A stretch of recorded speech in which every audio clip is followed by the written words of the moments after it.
Hello यो hello तपाईले नमस्ते देखिरहेको नमस्ते दृश्यको दर्शकबिन। पोखरी चाहिँ काठमाडौँ रानी पोखरी हो।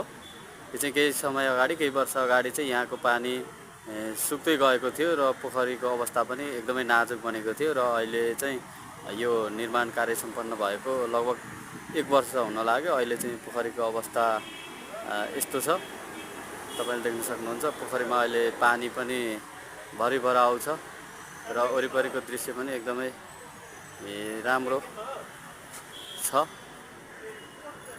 पोखरीमा केही जातका माछाहरू पनि राखिएको छ र यता पोखरीको सुन्दरताको लागि हाँस पनि राखिएको छ। त्यहाँनिर चाहिँ हाँसको